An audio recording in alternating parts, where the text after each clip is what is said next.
और इस वक्त बीजेपी की एक प्रेस कॉन्फ्रेंस होने जा रही है। रक्षा मंत्री राजनाथ सिंह आपको स्क्रीन पर दिखाई दे सकते हैं और ये प्रेस कॉन्फ्रेंस अभी शुरू होने जा रही है। इसमें कई केंद्रीय मंत्री शामिल होंगे ऐसा बताया जा रहा है और सुनते हैं वो क्या कह रहे हैं।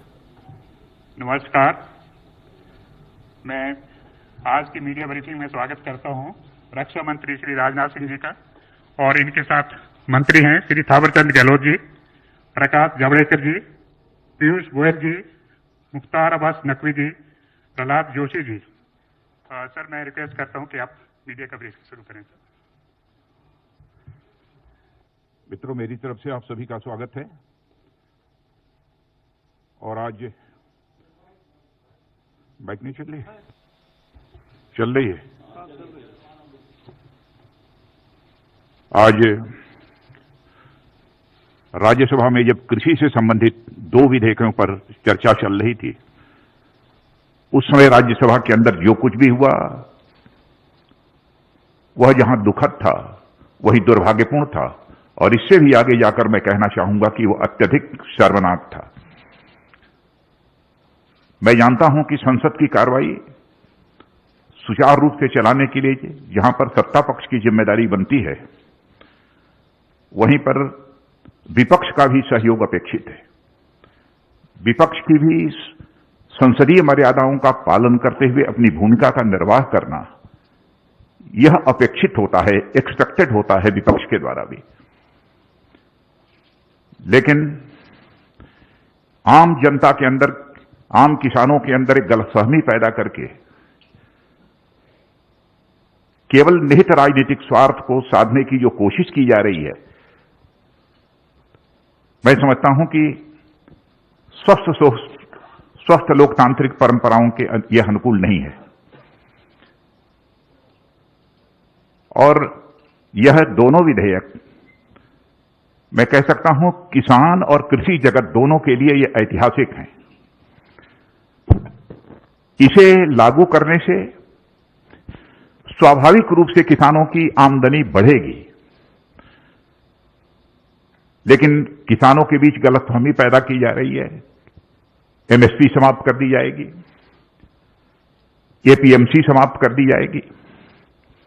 हकीकत यह है कि यह दोनों बिल प्रभावी होने के बाद हमारा किसान अपना माल भारत में जहां भी बेचना चाहता है पूरी आजादी के साथ बेच सकता है, जहां पर भी उसको अच्छी कीमत मिले। न तो एपीएमसी समाप्त हो रही है और न तो एमएसपी समाप्त हो रही है। इसके पहले भी हमारी सरकार ने बराबर एमएसपी बढ़ाया है और जो यह वादा किया था कि हम किसानों की आमदनी को जस्ट डबल करेंगे, तो उस लक्ष्य को काफी हद तक हमने हासिल करने में भी कामयाबी हासिल की है, लेकिन हम इसे और आगे ले जाना चाहते हैं। लेकिन जैसा मैंने कहा कि डिप्टी चेयरमैन राज्यसभा के, उनके साथ जो दुर्व्यवहार हुआ है, प्रत्यक्ष सारे देश ने अपनी आंखों से उसे देखा है। हरवंश जी पत्रकारिता क्षेत्र में लंबे समय तक उन्होंने काम किया है और लोग अच्छी तरह परिचित हैं। मूल्यों में विश्वास रखने वाले, वैल्यूज के प्रति कमिटमेंट, एक ऐसे व्यक्तित्व के रूप में उनकी छवि रही है। लेकिन सीधे उनके आसन पर तक चले जाना, और आसन तक जाना ही नहीं बल्कि आसन पर जाकर खड़े हो जाना, वहां पर जाकर रूल्स बुक को फाड़ डालना, और इतना ही नहीं है, वहां पर पहुंचकर रूल्स बुक को फाड़ना और अन्य भी जो कागजात रखे हुए थे उसे भी फाड़ देना और आसन के ऊपर चढ़ जाना।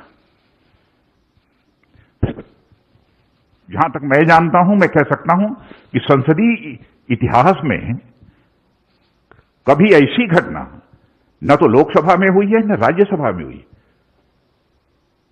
और राज्यसभा में होना तो यह और बड़ी बात है। राज्यसभा को हम हाउस ऑफ एल्डर्स कहते हैं।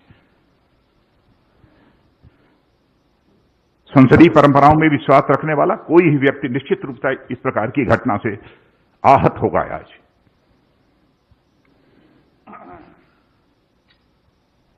केवल भ्रामक तथ्यों के आधार पर हमारे देश के किसानों को गुमराह करने की कोशिश की जा रही है।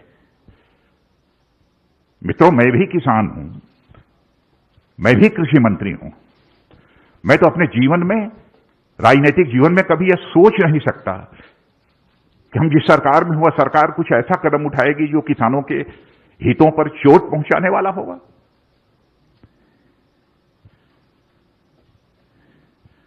जो कुछ भी हुआ है वह संसदीय गरिमा के अनुरूप नहीं हुआ है।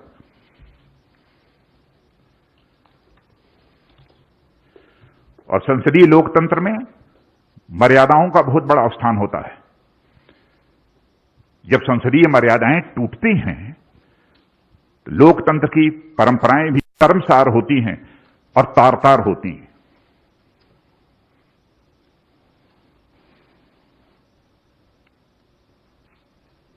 और कुछ सांसदों के द्वारा उपसभापति जी के साथ जैसा आचरण किया गया है उसकी जितनी भी भर्त्सना की जाए वह कम है। और इस प्रकार की जो भी कार्रवाई की गई है उसको मैं कंडेम करता हूं। और मैं यह स्पष्ट करना चाहता हूं, इस प्रकार की कार्रवाई से उनके छवि पर तो आंच आई ही है, संसदीय गरिमा को भी गहरी चोट पहुंची है।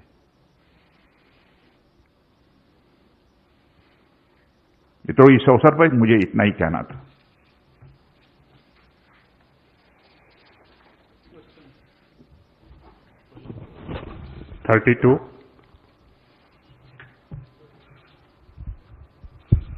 सर, मैं प्रशांत हूँ एबीपी न्यूज से। विपक्षी पार्टियों ने उपसभापति के खिलाफ एक नो कॉन्फिडेंस का नोटिस दिया है सर, उस पर क्या कहेंगे आप? और उसका प्रोसीजर क्या है सर? प्रहलाद जोशी सर हैं यहाँ पर, उसका प्रोसीजर क्या होगा सर? नोटिस दिया है, उसके बाद कैसे टेकअप होगा ये?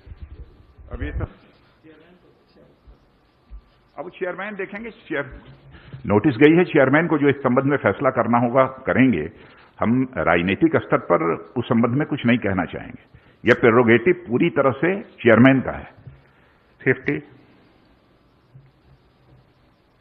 सर, आनंद हूँ इंडिया टीवी से। विपक्ष बार बार ये कह रहा है कि वो उनकी आवाज को राज्यसभा में दबाया गया है। बार बार वो मत विभाजन मांग रहे थे, लेकिन जो चेयर पे बैठे थे उपसभापति, उन्होंने मत विभाजन नहीं किया। और साथ ही साथ विपक्ष बार बार एक तर्क ये दे रहा है कि जो सरकार अपनी कैबिनेट मंत्री हरसिमरत कौर को नहीं समझा पाई इस बिल के फायदे को, वो किसानों को और बाकी देश को क्या समझाएगी? समझाने का जहां तक सवाल है, समझाने की कोशिश तो सबको हो रही है। और ऐसे लोग जिनके हर व्यक्ति के फैसले लेने के पीछे कुछ राजनीतिक कारण होते हैं, कैसे उन्होंने यह फैसला किया उस संबंध में मैं कोई टिप्पणी नहीं करना चाहता हूं। लेकिन इस प्रकार का आचरण हेल्दी डेमोक्रेसी में यह तो सभी स्वीकार करेंगे ना कि अपेक्षित नहीं है। 60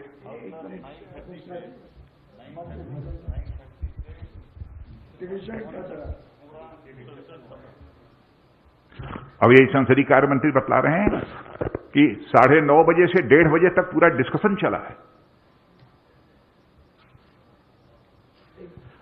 अच्छा, दूसरी चीज, मान लिए उन्हें महसूस हुआ कि उनको इग्नोर किया गया, उनकी बात नहीं सुनी किसी, मान लिया। लेकिन मैं ऐसा मानता नहीं, लेकिन उनके हिसाब से भी हम माने। तो क्या इस हेल्दी पार्लियामेंट्री डेमोक्रेसी में उस व्यक्ति को वायलेंट होना चाहिए, चेयर पर अटैक करना चाहिए, डिप्टी चेयरमैन के आसन पर चढ़ जाना चाहिए? क्या उचित है इसका? माइक तोड़ देना चाहिए? मित्रों, सचमुच मैं इससे आहत हुआ हूं। नेक्स्ट क्वेश्चन है सर, जो आपने प्रश्न किया डिवीजन का, जिस समय वाइस चेयरमैन साहब जो उनकी अलग अलग अमेंडमेंट्स थे उस पर वो डिवीजन के लिए उन्होंने कहा, उस समय वो सारे लोग जो है वो बेल में थे और वहां हंगामा ही नहीं कर रहे थे, सारे माइक्स तोड़ डाले थे और माइक्स तोड़ करके हाथ में लेकर के, और एक तरह से वायलेंट अप्रोच था उनका। उस समय अगर वो वायलेंट थे तो उसमें अगर वो किसी भी तरह के पार्लियामेंट्री डेकोरम की बात कर रहे हैं तो निश्चित तौर से बिल्कुल गलत है। और बार बार जो है वो वाइस चेयरमैन साहब ने कहा कि आप अगर डिवीजन चाहते हैं तो आपको अपनी सीट पर जाना ही चाहिए, लेकिन कोई नहीं गया, बल्कि जैसा कि आदरणीय राजनाथ जी ने कहा कि वो तो जो हमारे जो राज्यसभा के स्टाफ के लोग थे उनकी मेज पर थे, एक दूसरे की कंधों पर जो है वो नारेबाजी कर रहे थे। Second last question 60। Rajnath ji, मेरा सवाल, मैं मनीष कुमार हूँ, न्यूज 24 न्यूज चैनल से। एमएसपी को लेकर जो लगातार एक बात कही जा रही है कि एमएसपी खत्म हो जाएगा, इस पे आप क्या स्पष्टीकरण देंगे? क्योंकि आज पंजाब से लेकर हरियाणा में कई जगह ट्रैक्टर जलाई गई, किसान जो है वो सड़कों पे उतरे हुए थे, उस दौरान ही ये बिल भी पास हो गया संसद से। मित्रों, मैं दो टूक शब्दों में तहे दिल मैं देश के किसान भाइयों को संदेश देना चाहता हूं, किसी भी सूरत में एमएसपी खत्म नहीं होगी। इतना ही नहीं, एपीएमसी जो है उसकी व्यवस्था भी किसी भी सूरत में खत्म नहीं होगी। यह मैं पूरी तरह से देश के किसानों को आश्वस्त करना चाहता हूं, अपने किसान भाइयों को। मैं भी किसान हूं। Last question 13। So, Polemy from India Today. My question is about MSP itself. Swadeshi Jagran Manch as well, for instance, has said that why can't you write it into the act itself, guarantee MSP and guarantee that if anyone tries to buy produce at a price lesser than MSP, then it will be deemed illegal.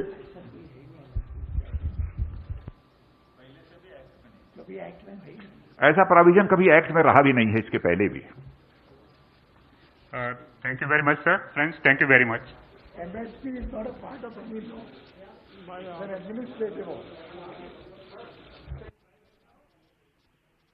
तो अभी आप देख रहे थे BJP की press conference. कई केंद्रीय मंत्री इसमें एक साथ आए। राजनाथ सिंह, रक्षा मंत्री प्रकाश जावड़ेकर, प्रहलाद जोशी, पीयूष गोयल, थावरचंद गहलोत और मुख्तार अब्बास नकवी, इन सब ने ये कहा कि एमएसपी खत्म नहीं होगा, पीएमसी को खत्म नहीं किया जा सकता है। लेकिन एक वाजिब सा सवाल था कि इसको एक्ट में क्यों नहीं लागू किया साथ में लाया जा रहा है। तो उन्होंने कहा कि ऐसा पहले नहीं हुआ है।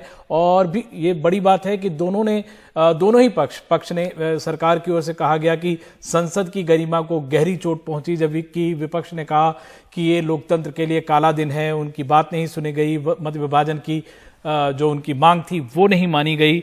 और लेकिन जो इन सब से जो सबसे बड़ी बात उभर कर आई कि एमएसपी खत्म नहीं होगी, इसकी गारंटी दी है रक्षा मंत्री ने।